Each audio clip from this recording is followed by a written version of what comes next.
Сәлем достар! Бүгін біз өте дәмді және оңай дайындалатын рогалики пісіреміз.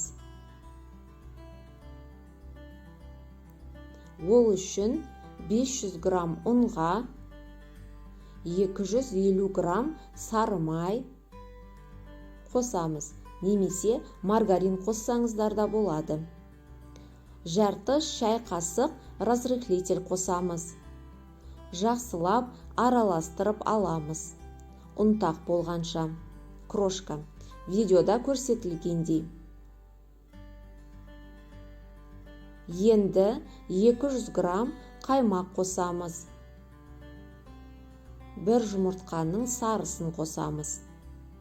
Араластырып қамыр елейміз. Видеода көрсетілгендей.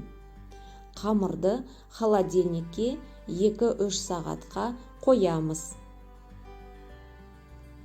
Ол уақытта рогаликтің ішіне салатын салмасын дайындаймыз. 2 жұмыртқаның ағына 150-200 грамм қант қосамыз. Миксерменен араластырамыз. Қою масса болғанша. Оған 100 грамм жаңғақ қосамыз. Араластырамыз.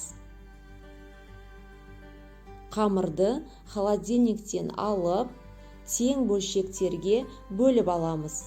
Менде 4 бөлшек шықты.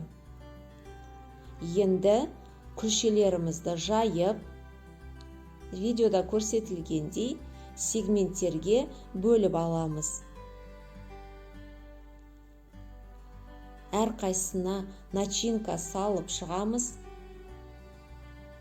Рогаликтерді ораймыз. Противеньге теріп, 180 градуста 10-15 минут пісіреміз. Сап-сары болғанша.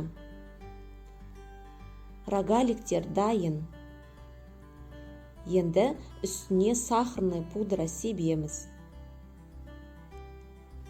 Рогаликтер дайын, өте дәмді, ауызда ерейтін рогаликтер. Шайменен ұстамыз. Отбасыларыңызға, балаларыңызға жасап көріңіздер. Міндетті түрде ұнайды. Назарларыңызға рахмет, каналға жазылып, лайк басуды ұмытпаймыз.